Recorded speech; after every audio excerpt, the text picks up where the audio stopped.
Ajo që shihni është një video me dron. Është Gaza e kthyer në gërmall dhe lumi i palestinezëve që rikthehen. Pamjet e publikuara nga agjencitë ndërkombëtare zbulojnë shkallën e shkatërimit në qytetin e Gazës, ndërsa mijëra palestinezë, rreth 500.000 që nga e premtja rikthehen në enklavën veriore pas javësh të tëra bombardimesh dhe luftimesh të ashpra. Video tregojnë lagje të tëra të kthyer në rrënoja me ndërtesa të shkatëruara, atomjete të djegura dhe rrugë të mbushura me mbeturina. Banorët, shumë prej të cilëve u zhvendosën nga shtëpitë e tyre gjatë operacioneve, po kthehen me ngurim për të kërkuar të mbijetuar ose për të parë nëse shtëpitë e tyre janë ende në këmbë.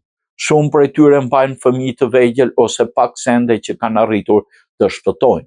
Sipas agjencisë izraelite përgjegjëse për transportimin e ndihmës humanitare në Gaza, shpërndarja e ndihmës ka rifilluar ndërsa armë pushimi hyn në ditën e dytë.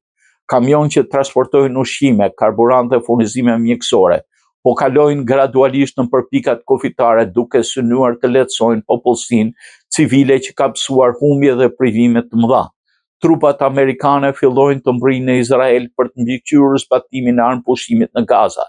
Rreth 200 trupa amerikane kanë filluar të mbrijnë në Izrael për të ngritur një qendër koordinimi që synon të lehtësojë rrjedhën e ndihmave humanitare, si dhe të ndihmës logjistike dhe sigurisë për Gazën. Nuk pritet që ata të hyjnë në territorin e Gazës. Trupat amerikane ka filluar të mbrijnë në Izrael për të mbikëqyrur zbatimin e marrëveshjes së armëpushimit mes Izraelit dhe Hamasit në Gaza. Armëpushimi ka lejuar rikthimin e përkohshëm të aktivitetit humanitar dhe transferimin e plagosurve në spitale, megjithatë situata në Gaza mbetet dramatike me komunitetin ndërkombëtar që thekson se rindërtimi do të kërkojë kohë, stabilitet dhe vullnet politik në të dyja palët.